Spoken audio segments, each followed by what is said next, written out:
Good morning students. एक बार फिर से आप जुड़ चुके हैं इंडियन हिस्ट्री चैनल के साथ, जिसमें हमने पढ़ना स्टार्ट किया था प्राचीन भारत।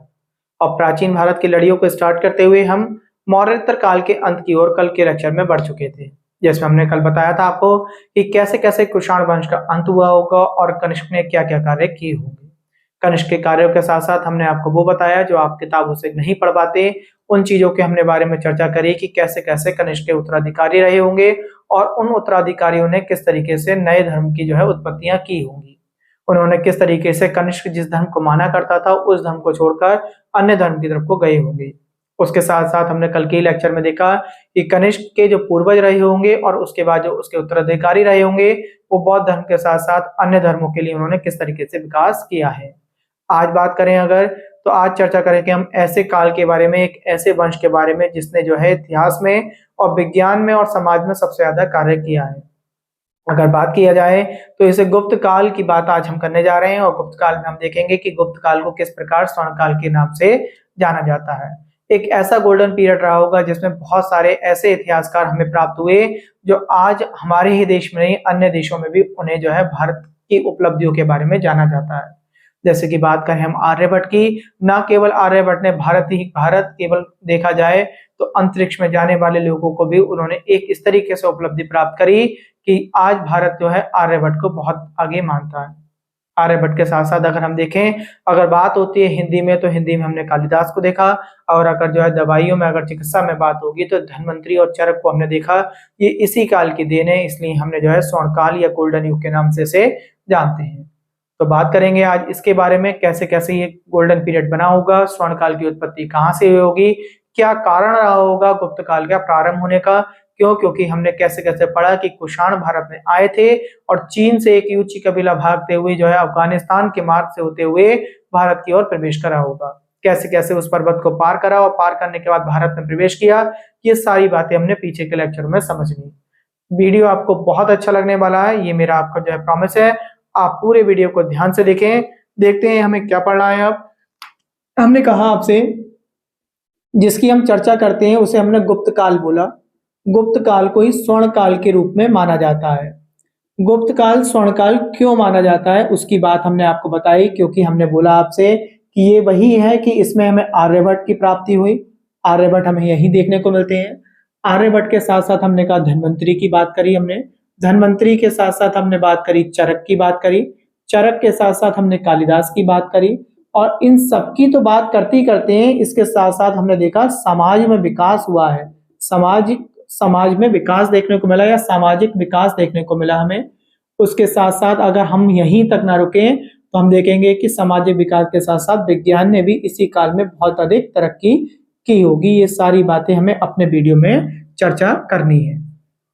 आगे की बात करें, आपसे सबसे पहले अगर पूछा जाएगा तो आपसे ये पूछा जाएगा कि आप ये बताइए कि गुप्त काल की प्रारंभ हमें कहाँ देखने को मिलता है, किस प्रकार हमें देखने को मिलता है। तो आप इस तरीके से याद कर लेंगे कि सर ने हमें ये कहानी बताई थी कि जो कनिष्क का जो समय रहा होगा, कनिष्क के बारे में सर ने बोला था कनिष्क के समय में क्षेत्र काफी बड़ा रहा होगा, क्षेत्र बहुत था।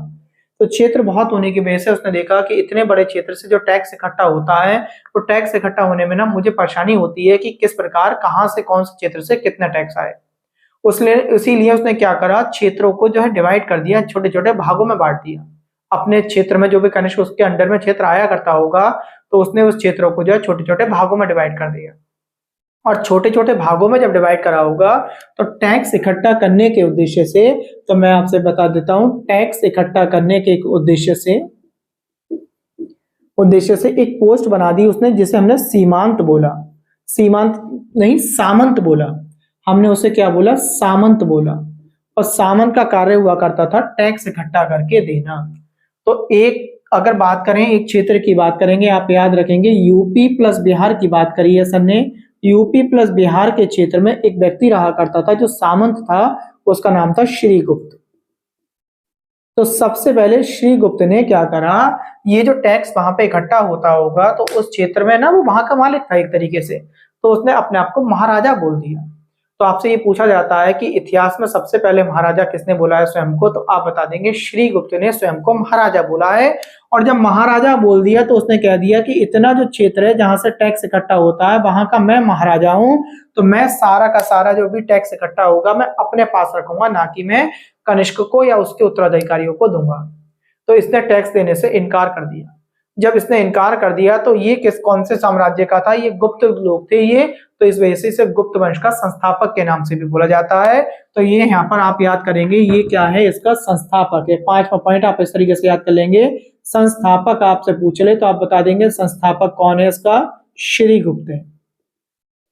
ठीक है, और श्रीगुप्त कौन व्यक्ति है, जिसने अपने आप को सर्वप्रथम महाराजा बोला। और ये रियल में कौन था, ये सामंत था, और सामंत का मतलब क्या है, टैक्स इकट्ठा करने वाला व्यक्ति है। ये बात आपको क्लियर हो गई होगी। ठीक, इसने तो जो है केवल टैक्स को इकट्ठा करा। राजा इतने ज्यादा अमीर हुआ करते थे, सोचते थे कोई बात नहीं, अगर एक क्षेत्र से हमें टैक्स ना भी प्राप्त हो रहा तो कोई दिक्कत नहीं। तो ऐसी कंडीशन में उन्होंने क्या करा, ऐसी कंडीशन में उन्होंने कहा कोई बात नहीं, छोड़ दीजिए इस एरिया को, इसे खुश रहने दिए वहीं पर। अब धीरे धीरे क्या होगा, इसका अंत हो जाएगा। इसका अंत मतलब अंत होने के बाद इसका बेटा राजा बनेगा, और इसके बेटे के नाम के बारे में पूछ लेता है तो आप इसके बता देंगे श्रीगुप्त का एक बेटा था, उसका नाम था, बेटे का नाम था घटोत्कच। क्या नाम था, घटोत्कच इसके बेटे का नाम था। घटोत्कच बता देंगे आप, घटोत्कच इसका बेटा था। इसने भी स्वयं को अपने पिता की तरह ही महाराजा कहलवाया है, अपने आप को महाराजा बोला। ठीक है, तो 2 पीढ़ियां आपने पढ़ ली। सबसे पहले श्रीगुप्त पढ़ा, श्रीगुप्त के बाद उसका बेटा घटोत्कच बोला, घटोत्कच ने भी अपने आप को स्वयं को क्या बोला, महाराजा बोला है। अब देखो इन दोनों ने तो महाराजा बोला, अब इनका भी पुत्र आएगा, इनके पुत्र का नाम होगा चंद्रगुप्त। क्या नाम होगा, चंद्रगुप्त होगा, और उसके इतिहास के बारे में हम चर्चा करेंगे बहुत ज्यादा, ये बहुत इंपोर्टेंट हो जाता है। अब इसका बेटा आएगा, उसके बेटे का नाम क्या हो जाएगा, 7वें नंबर पे बोला मैंने बेटा आ गया, बेटे का नाम हो गया क्या, चंद्रगुप्त। और चंद्रगुप्त को इतिहास ये बताता है चंद्रगुप्त बहुत होशियार था। अब हमें मालूम पड़ेगा होशियार क्यों था। देखिए क्या इसने होशियारी करी, सबसे पहले हम इसके कुछ कारणों के काम के बारे में देखते हैं। इस चंद्रगुप्त की जो शादी हुई थी, चंद्रगुप्त की शादी को आप याद रखना कि सर ने चंद्रगुप्त की शादी बताई थी। ठीक है, इसकी जो शादी हुई थी, लिच्छवी एक वंश था, लिच्छवी वंश की एक राजकुमारी थी, उस राजकुमारी से इसकी शादी होगी। कैसे होगी, इससे लिच्छवी वंश की एक राजकुमारी है, उसका नाम है, आपसे अगर पूछ ले तो नाम आपसे पूछा जा सकता है कि नाम बताइए, तो नाम बताएंगे आप कुमार देवी। क्या नाम है इसका, कुमार देवी। और कौन से वंश की है, लिच्छवी वंश की है। तो कुमार देवी है और ये लिच्छवी वंश की है, लिच्छवी वंश। ठीक, लिच्छवी वंश क्या था, बहुत ताकतवर वंश था, बहुत धनवान वंश था। और जब बहुत धनवान और बहुत ताकतवर रहा होगा तो क्या हुआ, चंद्रगुप्त जब राजा बना होगा तो चंद्रगुप्त को जो है अपने क्षेत्र में वृद्धि करने में भी बहुत आसानी हो गई, क्योंकि उसे पता चल गया कि मेरी जिस वंश से मेरी शादी हुई है वो वंश एक अपने आप में बहुत ताकतवर है, और अगर मुझ पर कोई दूसरा राजा अटैक करेगा भी तो ये वंश मेरा बहुत ज्यादा सहायता करेगा। इस वजह से ये चंद्रगुप्त जो है और ज्यादा क्षेत्र में अपनी वृद्धि करने की होशियारी में जाना जाता है। इसके साथ साथ आप ये ध्यान रखेंगे, मैंने आपसे कहा लिच्छवी वंश की थी, ये राजकुमारी थी वहां की, उस राजकुमारी से कुमार देवी की शादी हो गई है किसे, चंद्रगुप्त के साथ में। जब शादी हुई होगी तो इसे बहुत ज्यादा दहेज मिला होगा, आप ध्यान रखेंगे, सन ने बताया था दहेज के बारे में। और जब बहुत ज्यादा दहेज मिला होगा तो इसने सबसे पहले गुप्त काल में सबसे पहले चंद्रगुप्त ने स्वर्ण मुद्राएं छपवाई हैं, स्वर्ण मुद्राएं या स्वर्ण सिक्के चलवाए, आपको ध्यान रखना। और स्वर्ण मुद्राओं में भी आप ये खास बात ध्यान रखना, देखो ये इतिहास में क्वेश्चन बनता है, 2 क्वेश्चन बनते हैं, एक तो शादी के बारे में बनता है, एक आपका इसका जो है दहेज के हिसाब से इसने क्या काम करा, स्वर्ण मुद्राएं छपवाई, इसका जो है क्वेश्चन बनेगा। इसके साथ साथ बहुत इंपोर्टेंट जो क्वेश्चन बनेगा आपका, ये पूछता है कि आप ये बताइए कि पहली ऐसी स्त्री कौन है, कौन सी थी इतिहास में जिसने अपने सिक्कों पर अपना स्वयं का चित्र अंकित करवाया है। तो ये ही आपकी, जैसे मैंने कुमार देवी बोला, तो आप उस कुमार देवी के बारे में याद रखेंगे, ये वह पहली स्त्री है जिसने सिक्कों पर अपना स्वयं का फोटो अंकित करवाया है। तो ये कौन से काल में आई है, ये गुप्त काल में आई है, आप ध्यान रखेंगे। तो गुप्त काल की बात हुई हमने आपकी, तो इसका आप ध्यान रखेंगे, इन सिक्कों पर किसका फोटो अंकित था, कुमार देवी, कुमार देवी का चित्र अंकित था, यह अंकित है। ठीक, ये बात आप क्लियर कर लेंगे, ये बात आपको याद हो गई होगी, क्वेश्चन आपसे अगर पूछे तो आप इस बात को बता देंगे। चलिए आगे बढ़ते हैं। देखिए स्वर्ण मुद्राओं के बारे में बात कर ली हमने, क्या क्या सीखा, हमने देखा गुप्त काल की स्टार्टिंग के बारे में बात करी। देखिए गुप्त काल एक ऐसा काल जिसने विज्ञान के साथ साथ समाज के साथ साथ ऐसे व्यक्तियों की चर्चा करता है जो आज तक कभी हमें इस भारत में या इस पूरे संपूर्ण संसार में उनके तुलना की अगर की जाए तो हमें ढूंढना इम्पॉसिबल हो जाता है। इसलिए हमने जो है उस काल में जो व्यक्ति पाए गए होंगे तो उस काल को हमने स्वर्ण काल के नाम से जाना। उसके बाद हमने देखा कि इसकी स्टार्टिंग कैसी हुई होगी, बिहार और यूपी के इलाके के क्षेत्र में कोई टैक्स इकट्ठा करने वाला सामंत रहा होगा, उस सामंत ने टैक्स इकट्ठा करने को देने को मना कर दिया होगा, इनकार कर दिया होगा राजा को, और इस तरीके से वो गुप्त वंश का या गुप्त काल का जो है संस्थापक माना जाता है। धीरे धीरे हमने किसी इसके वंशों के बारे में पढ़ा। वंश में हमने आपको चंद्रगुप्त का इतिहास बता दिया, जिसने अपने आप को स्वयं को क्या बोला। एक बात और बता दूं, देखिए इसके पिता की अगर बात करूं तो जो श्रीगुप्त था, श्रीगुप्त ने जो सामंत था उसने अपने आप को महाराजा बोला था। श्रीगुप्त का बेटा घटोत्कच आया, उसने महाराजा बोला। बट चंद्रगुप्त जब आया तो उसने अपने आप को महाराजाओं यानी राजाओं का भी राजा बोला, तो इसने अपने आप को महाराजा धीराज बोला है, महाराजा धीराज। तो इसने स्वयं को महाराजा धीराज बोला है। आप इस बात को भी याद रखेंगे। तो आपसे ये क्वेश्चन पूछा जा सकता है कि किसने स्वयं को महाराजा धीराज के नाम की उपाधि दी है। इसके साथ साथ अगर आपसे पूछ ले तो ये लिच्छवी वंश की थी, और लिच्छवी वंश के साथ साथ कहाँ है लिच्छवी वंश, कहाँ पाया जाता था ये भी याद रखेंगे। ये बज्जी में था आपका लिच्छवी वंश। तो बज्जी आपको महाजनपद मैंने पीछे पढ़ाया था, बहुत सारे बज्जी अंग इस तरीके से मैंने आपको पढ़ाए थे। मगध महाजनपद को पढ़ाया था, तो ये बज्जी वंश की थी, बज्जी की थी। और बज्जी में एक लिच्छवी वंश पाया जाता है। वहां की राजकुमारी थी जिसका नाम कुमार देवी था। इसकी शादी किससे हुई, चंद्रगुप्त से हुई। और चंद्रगुप्त से शादी होने के बाद बहुत ज्यादा दहेज मिला होगा, दहेज के कारण इसने स्वर्ण मुद्राएं छपवाई। स्वर्ण मुद्राओं पर जो है फोटो किसका अंकित था, इसमें जो है किसका अंकित था वो मैंने आपको बता दिया, कुमार देवी का, पहली स्त्री जिसका फोटो अंकित था। इसके बाद इसका बेटा राजा बनेगा और इसके बेटे का नाम होगा समुद्रगुप्त। कौन बनेगा, बेटा राजा बनेगा, बेटे का नाम होगा समुद्रगुप्त। तो समुद्रगुप्त के इतिहास के बारे में हम क्या जानते हैं ये देखेंगे। देखिए सबसे बड़ी बात 11वें पॉइंट पे हमने पढ़ा, इसका बेटा राजा बना। बेटा कौन है आपका, समुद्रगुप्त। अब आप ये बात ध्यान रखेंगे। देखिए इसने क्या करा, समुद्रगुप्त ने देखा कि जो मेरी माता जिस वंश की है वो वंश तो शक्तिशाली रहा है, और उस वंश की वजह से मेरे पिता को बहुत ज्यादा कामयाबी मिली। तो उसने देखा कि जब मैं जो हूंगा, इसने क्या काम करा, इसने अपने नाना के नाम को आगे बढ़ाना चाहा। तो इसने अपने नाम के आगे नाना का कुल जोड़ा है, तो इसे लिच्छवी दोहित्र के नाम से भी जाना जाता है। तो आप ये ध्यान रखना कि किसे लिच्छवी दोहित्र बोला गया, तो आप बता देंगे कौन था, समुद्रगुप्त था। इसे बोला कर, ये अपने आप को स्वयं को लिच्छवी दोहित्र बोला करता था।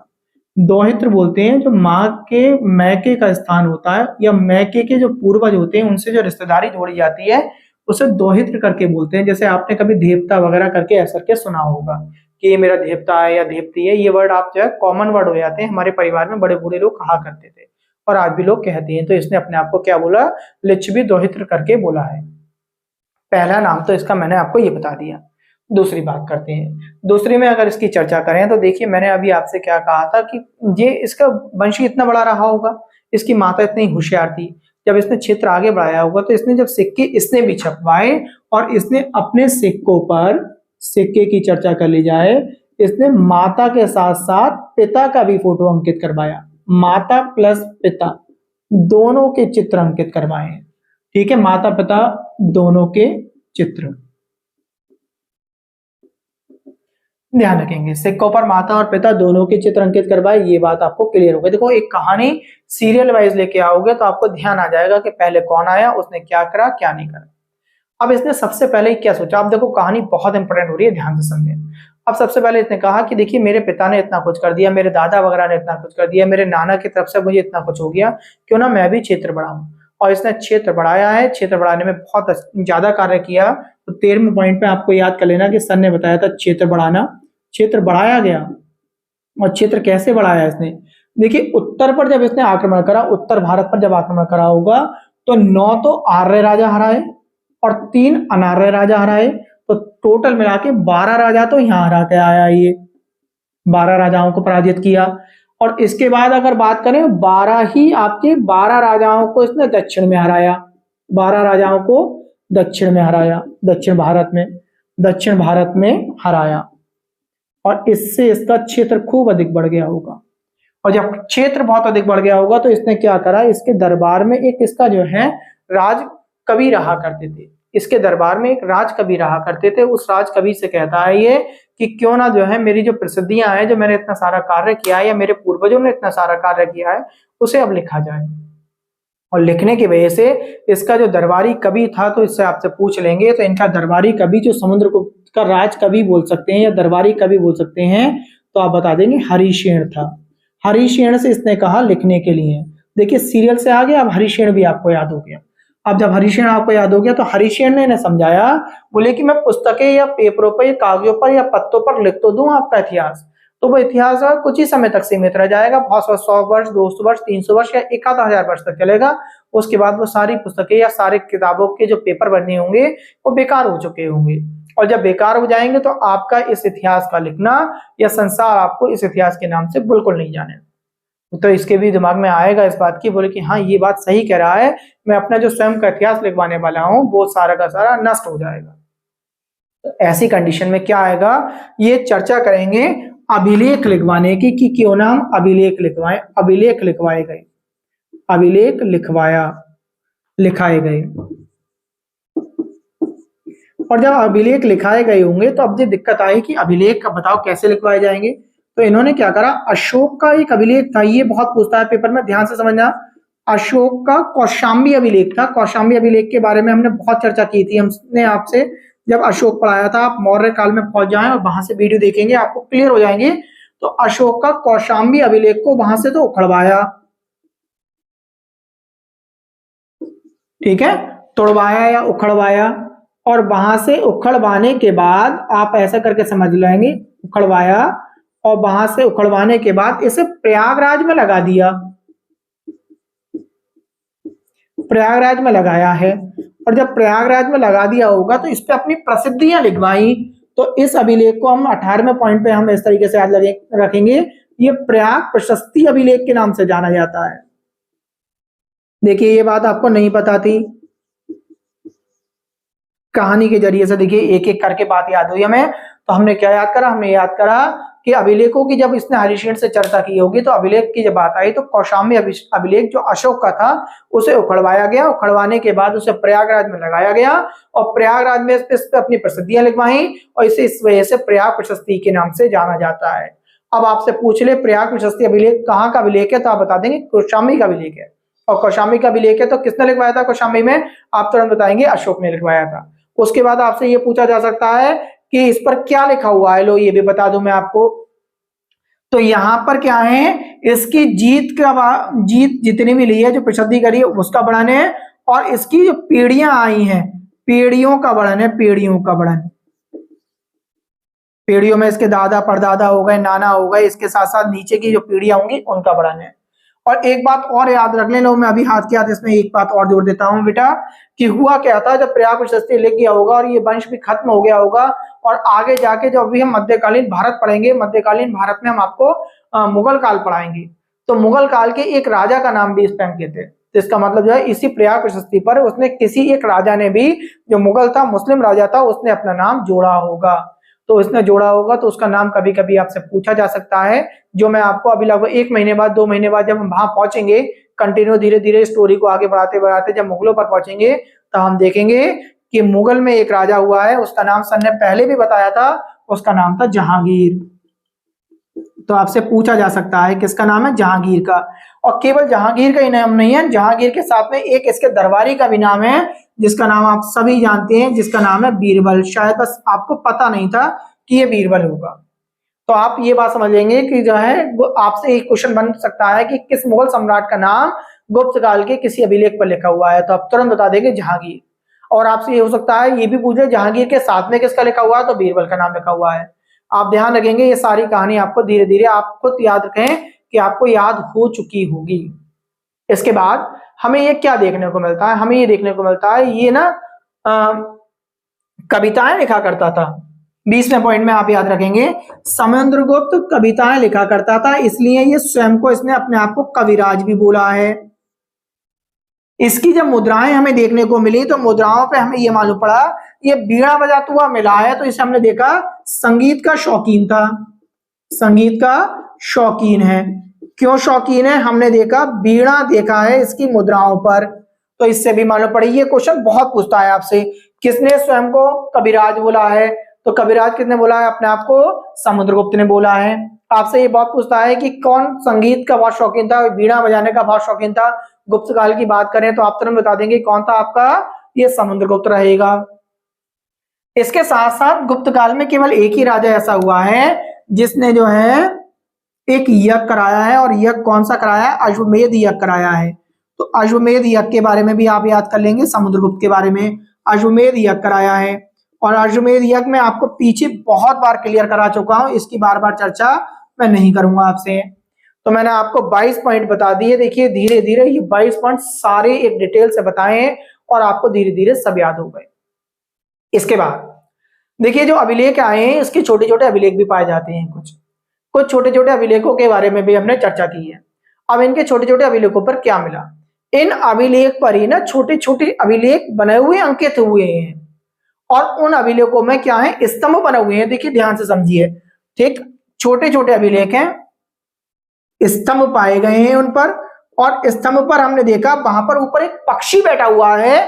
तो वहां पे जो पक्षी बैठा हुआ है वो गरुड़ बैठा हुआ है। आपका कौन सा पक्षी बैठा हुआ है? गरुड़ बैठा हुआ है। तो इसलिए हमने उन्हें गरुड़ स्तंभ भी बोले हैं। तो आपसे ये पूछा जाएगा कि गुप्त काल में गरुड़ स्तंभ किसने बनवाए? तो आप तुरंत बता देंगे समुद्रगुप्त ने बनवाए हैं। और गरुड़ बैठे होने की वजह से हमें मालूम पड़ गई कि ये जो है विष्णु धर्म में बहुत ज्यादा विष्णु भगवान में विश्वास करता होगा। तो 23 पॉइंट के बाद 24वां पॉइंट में आपको यहाँ लिख देता हूं कि इसका जो विश्वास रहा होगा विष्णु भगवान में बहुत ज्यादा विश्वास रहा होगा। विष्णु धर्म ऐसे लिख देता हूं, विष्णु, ठीक है, भगवान में आस्था। एक बात और 25 पॉइंट में आज आपको बता जाता हूं। 25 पॉइंट हमने समझ लिए ध्यान से। एक पॉइंट और बता देता हूं मैं आपको। देखिए अभी तक हमने पीछे का डेली जो बच्चे लेक्चर देख रहे हैं उन्होंने डेली आप देखते होंगे हमने जो चर्चाएं की वो मूर्तियों की चर्चा की, जिसमें हमने आपको कल एक ऐसी मूर्ति के बारे में बताया जिसके बारे में सभी नहीं जानते थे। हमने आपको बताया कि सारनाथ में जो स्थित मूर्ति है वो मथुरा शैली की बनी हुई है और मथुरा में बनी हुई है वो, और पहली मूर्ति है जो भगवान बुद्ध की बनाई गई थी। तो जो सारनाथ में आप मंदिर में जाके मूर्ति देखकर आते हैं वो कहाँ की बनी हुई है? मथुरा, अपने उत्तर प्रदेश की बनी हुई है। और वहां पे हम देखते हैं मथुरा शैली की बनी हुई है और उसी मूर्ति को सारनाथ में स्थित कर दिया गया है। ठीक, हमने ऐसे मूर्तियों के बारे में हमने चर्चाएं की थी। तो ये गुप्त काल जो आएगा, गुप्त काल में हमें ये देखने को मिलेगा मूर्तियों के साथ साथ मंदिरों का निर्माण अगर किसी काल में देखने को मिला है तो पहला काल है जिसमें हमें मंदिरों का निर्माण देखने को मिला है। इससे पहले मंदिर का निर्माण नहीं था। तो मंदिरों का निर्माण भी हमें इसमें ही देखने को मिलेगा। कल इसके बारे में और चर्चा करेंगे, जैसे कि इसके बारे में चर्चा करेंगे कि इसे भारत का नेपोलियन क्यों कहा जाता है, उसकी एक पूरी कहानी है। आज के वीडियो में हम उसे नहीं शेयर करेंगे। कल के वीडियो में हम इसे भारत का नेपोलियन इसे क्यों कहा गया होगा, क्या इसके जो है सपना रहा होगा, इसके साथ साथ अगर हम देखेंगे कि इसे भारत का नेपोलियन किसने कहा होगा, ये सारी बातों पर चर्चा करेंगे। और उसके बाद इसका भी एक बेटा आएगा, इसका बेटा इससे भी ज्यादा समझदार होगा, इससे भी ज्यादा होशियार होगा, इससे ज्यादा वर्क किया होगा, उसके बारे में पढ़ेंगे जिसका नाम चंद्रगुप्त द्वितीय या विक्रमादित्य के नाम से आप जानते हैं। वो सारी कहानी आप धीरे धीरे पढ़ते हुए चलेंगे और अब आपको क्लियर होती चली गई होंगी। इन कहानियों के बारे में हमने आज पढ़ लिया। एक बार 2 मिनट में एक बार रिकैप करेंगे हमने आज क्या सीखा। हमने आपको सबसे पहले सिखाया कि हमने आपसे बोला, देखिए बात करेंगे हमने बोला आपसे कि गुप्तकाल या स्वर्णकाल की स्टार्टिंग कैसे हुई। हमने कहा गुप्तकाल स्वर्णकाल कहने का कारण ये है कि इस काल में जो है समाज के विकास के साथ साथ विज्ञान का विकास हुआ होगा। विज्ञान के विकास के साथ साथ ऐसे व्यक्ति को देखने को मिला जो संसार में जो है उन्हें ढूंढना बहुत मुश्किल था। जैसे कि हमने बात करी आर्यभट्ट, कालिदास, धन्वंतरी, चरक, इसके साथ साथ बहुत सारे ऐसे व्यक्ति जिन्होंने विज्ञान या समाज के विषय में काम किया होगा। इसलिए इस काल को गोल्डन पीरियड यानी स्वर्ण काल या गुप्त काल के नाम से जाना गया। अब गुप्त काल कैसे बना उसकी बात करी हमने।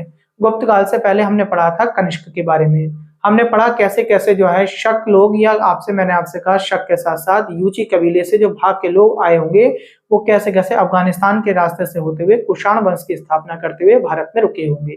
उसके बारे में हमने कनिष्क के बारे में कल के वीडियो में खूब पढ़ा, जिसमें हमने पढ़ा कनिष्क ने कैसे कैसे अपने साम्राज्य को बढ़ाया होगा।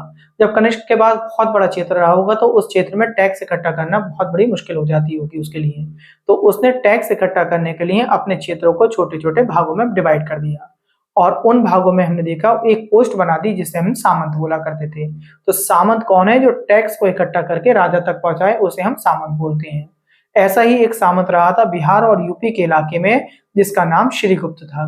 और श्रीगुप्त ने सबसे पहले राजा से इनकार कर दिया कि मैं यहाँ का महाराजा हूँ, मैं आपको जो है टैक्स नहीं दूंगा। ठीक, तो सबसे पहले अगर आपको बात करें तो हमने कनिष्क का क्षेत्र बता दिया, पूरा विकास बता दिया, टैक्स इकट्ठा करने के लिए सामंत की पोस्ट बनाई गई, यूपी प्लस बिहार, श्रीगुप्त के बारे में, महाराजा के बारे में चर्चा कही। ये हमने एक एक पॉइंट करके लिखते हुए समझा है अभी। अब हम आपको एक बार रिकैप करा रहे हैं केवल। संस्थापक हमने आपको बता दिया कौन था, संस्थापक था। ठीक, इसका बता दिया श्रीगुप्त था।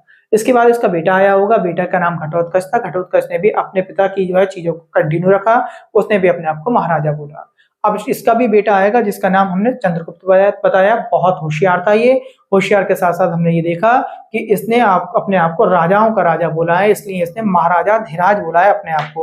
आपसे पूछा जा सकता है कि इतिहास में स्वयं को महाराजा धीराज किसने बोला सर्वप्रथम, तो आप बता देंगे चंद्रगुप्त ने। और केवल महाराजा की बात आ जाए तो इसके दादा ने बोला श्रीगुप्त ने। ये बात आपको याद करनी है। इसके बाद हमने आपको बताया कि चंद्रगुप्त की शादी किससे हुई थी। हमने कहा बज्जी का जो नरेश रहा होगा, एक लिच्छवी वंश पाया जाता था बज्जी में, उसके जो है राजा के जो लिच्छवी नरेश रहा होगा उसकी बेटी से शादी हुई, राजकुमारी से शादी हुई, जिसका नाम कुमार देवी था। कुमार देवी बहुत होशियार थी, अपने साथ में जब राजा की बेटी है तो बहुत अधिक धन लेकर आई होगी, और जब धन लेकर आई होगी तो चंद्रगुप्त ने क्या करा, उस धन से जो है सोने के सिक्के छपवाए। सबसे पहले अपने क्षेत्र में सिक्के चलाने वाला गुप्तों में कौन था, चंद्रगुप्त था। इसके साथ साथ इन सिक्कों पर हमने आपको बताया किसकी फोटो अंकित है, किसका चित्र अंकित है, तो आप बताएंगे इसकी पत्नी का है, कुमार देवी का स्वयं का उसने फोटो अंकित करवाए। पहली बार स्त्री के अगर जो है चित्र अंकित मिले हमें सिक्कों पर तो वो किसके मिले, कुमार देवी के मिले। लिच्छवी की थी, ये लिच्छवी नरेश की पुत्री थी, और कहाँ की राजकुमारी थी, बज्जी की राजकुमारी थी। लिच्छवी बहुत ज्यादा जो है धनी व्यक्ति था, धनी राज मतलब क्षेत्र रहा होगा, धनी राजा रहा होगा, उसने बहुत ज्यादा दहेज दिया होगा, इस दहेज के कारण ही सोने के सिक्के छपवाए गए। ये सारी कहानी हमने पढ़ ली। उसके बाद हमने पढ़ा इसका भी एक बेटा रहा होगा जिसका नाम समुद्रगुप्त बताया हमने आपको। समुद्रगुप्त के बारे में हमने कहा कि इसने अपने नाना के नाम को आगे बढ़ाना चाहा, क्योंकि नाना के नाम से ही पिता ने प्रसिद्धि प्राप्त करी, क्योंकि नाना इतने ताकतवर थे कि पिता ने भी क्षेत्र बढ़ाया। उसी हिसाब से मैं सोचा कि मैं भी क्षेत्र बढ़ाऊंगा अपने नाना के नाम को आगे रख के, तो इसलिए इसने अपने आप को लिच्छवी दोहित्र के नाम से जाना है, कहा है। तो आपसे पूछेगा वो लिच्छवी दोहित्र किसे बोलते हैं, तो आप बता देंगे समुद्रगुप्त को बोलते हैं, क्योंकि समुद्रगुप्त ने अपने नाना का नाम आगे लगाया है। क्वेश्चन घुमा के ऐसे भी पूछा सकता है कि किस राजा ने अपने आप को स्वयं को जो लिच्छवी दोहित्र कहा, यह समुद्रगुप्त ने जो है अपने नाम के आगे लिच्छवी दोहित्र किसके उपलक्ष्य में लगाया, तो आप बता देंगे नाना के उपलक्ष्य में लगाया, यानी माता के परिवार के। ये बात हमने पढ़ ली। सिक्कों पर इसने देखा कि मेरी माता का ही केवल फोटो अंकित है, पिता का नहीं है, तो इसलिए अपने सिक्कों पर इसने माता और पिता दोनों के फोटो अंकित करा दिए। उसके बाद इसने देखा कि मेरे पिता ने बहुत ज्यादा काम कर लिया, मेरे दादाओं ने बहुत काम करा, सबने करा, क्यों ना मैं भी कुछ आगे नया काम करूं। तो इसने क्षेत्र बढ़ाने का काम किया, क्षेत्र बढ़ाया। जब क्षेत्र बढ़ाया होगा तो उत्तर भारत में 12 राजाओं को हराया और दक्षिण भारत में भी 12 राजाओं को हराया, जिसमें उत्तर भारत के 9 राजा आपके आ रहे हैं और 3 विदाउट आ रहे हैं, यानी अनार्य राजाओं को हराया है। ये कहानी आपको याद हो गई थी, मैंने अभी आपको डिटेल में समझाई। इसके बाद हमने देखा कि ये क्षेत्र जब वृद्धि कर ली होगी तो इसने सोचा कि क्यों ना मैं भी अपना इतिहास की जो प्रसिद्धियां मैंने प्राप्त करी है मैं उन्हें लिखवाऊं। तो इनके दरबार में एक राजकवि रहा करता था, उसका नाम था हरिशेन। हरिशेन से इन्होंने कहा कि मेरे जो है जितनी भी मैंने प्रसिद्धियां प्राप्त करी हैं उसे लिखा जाए। तो अब हरिशेन इन्हें समझाते हैं कि इन प्रसिद्धियों को अगर जो है मैं लिख भी दूं किताबों पर या पत्रों पर या किसी तरीके के पन्नों पर मैं लिख दूं तो कुछ समय बाद 100 वर्ष बाद 200 या 500 1000 वर्ष बाद ये नष्ट हो जाएंगे, खराब हो जाएंगे स्वतः ही। ऐसी कंडीशन में आप एक काम कीजिए, पत्थरों पर लिखवाना स्टार्ट कीजिए। तब पत्थरों पर लिखवाने की वजह से इन्होंने देखा कि कौशाम्बी में एक अभिलेख बना हुआ था अशोक का, तो अशोक के अभिलेख को वहां से तुड़वा कर ये प्रयागराज में लगवा देते हैं, तो इसलिए उसे प्रयागराज या प्रयाग प्रशस्ति अभिलेख के नाम से जाना जाता है, क्योंकि इस पर इनकी प्रसिद्धियां लिखी हुई हैं। और प्रसिद्धियों में क्या लिखवाया है, इन्होंने अपनी जीत का वर्णन किया है, जीत के वर्णन के साथ साथ अपनी पीढ़ियों का वर्णन किया है कि मेरी पीढ़ियां क्या थी और आगे भविष्य में क्या रही हैं। इसी प्रयाग प्रशस्ति अभिलेख से क्वेश्चन खूब बनते हैं कि किसका है, तो आप तुरंत बता देंगे किनका है, समुद्रगुप्त का है। कहां से लाए थे, कौशाम्बी अभिलेख लाए थे। कौशाम्बी अभिलेख किसका था, अशोक का था। क्वेश्चन आपको तैयार हो गए। इसी अभिलेख पर आगे चलकर हमें जो है मुगल जब सम्राट पढ़ाएंगे हम, तो मुगल सम्राट का भी एक राजा का नाम यहाँ पर अंकित हुआ है, यानी ये अभिलेख धीरे धीरे मुगलों में भी पाया गया और मुगलों में इसी पर जो है उन्होंने एडिटिंग कर दी, एक अपना नाम भी जोड़ दिया, जिसमें उस राजा का नाम अगर पूछ ले आपसे तो जहांगीर बताएंगे।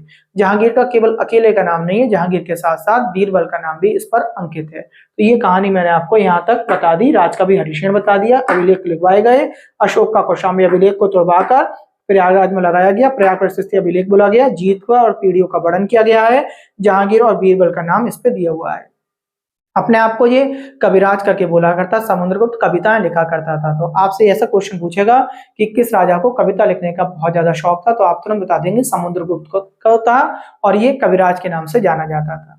जब हमें इसके सिक्कों की प्राप्ति हुई तो हमें इससे पता चलता है सिक्कों से कि ये जो है सिक्कों पर इसका वीणा बजाते हुए चित्र अंकित है। तो इसका मतलब ये जो है मनोरंजन में भी जो है बहुत ज्यादा विश्वास किया करता था। और किस तरीके का मनोरंजन? संगीत का शौकीन रहा होगा, क्योंकि वीणा बजाया करता था। तो वीणा अगर नाम पूछ ले आपसे तो वीणा से आप समुद्रगुप्त को याद रखेंगे। इसके बाद मैंने आपसे क्या बोला? मैंने आपसे ये बोला कि ये पहला ऐसा राजा था जिसने जो है यज्ञ करवाए हैं। एक ही राजा हुआ है जो गुप्त काल में है। तो गुप्त काल के एक राजा का नाम पूछ ले जिसने अश्वमेध यज्ञ कराया, तो समुद्रगुप्त के बारे में आपको याद रखेंगे, अश्वमेध यज्ञ के बारे में।